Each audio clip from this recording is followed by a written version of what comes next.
Hi. There's a lot of talk about the burden of proof, and I just wanted to point out firstly that you cannot prove the non-existence of a thing. And naturalists accept this. But the problem is when you invoke God as an explanation for that, what you're doing is you're invoking something that is inherently inexplicable. Thereby, you're not solving the problem, you're not explaining anything, you're confounding the problem. You have more to explain. And I just want to ask you, do you think that invoking God as a hypothesis about natural things or the origin of life or the origin of the universe, do you think that's an advancement to knowledge?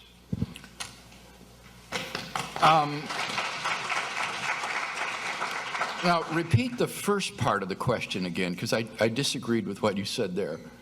It is impossible to prove the It's impossible to prove something does not exist. That's silly. Of course you can prove something does not exist.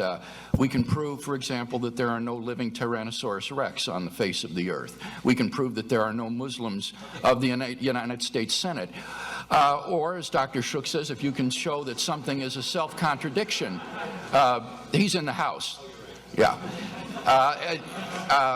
You can show that something is self-contradictory. So there are no married bachelors. So this is an atheist line that you hear on a popular level all the time, but that sophisticated atheists don't take, because it is easy to prove that things don't exist. Now the question is, if it is the case that you can't prove that God does not exist, then you shouldn't be a naturalist.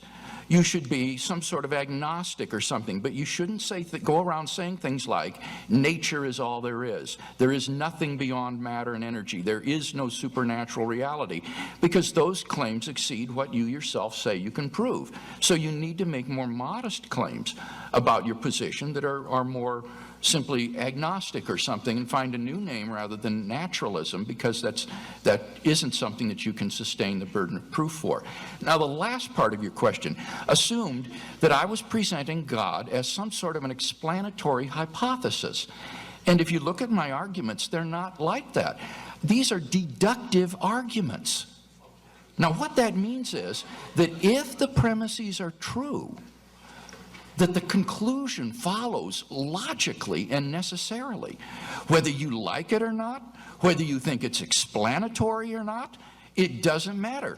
All that matters is, are the premises more plausibly true than not?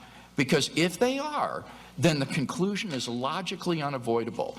And so, yes, I think they definitely represent an increase in knowledge. This is an example of deductive logical reasoning, and it can't be impugned by saying that it's not some sort of explanatory inference to the best explanation or something of that sort.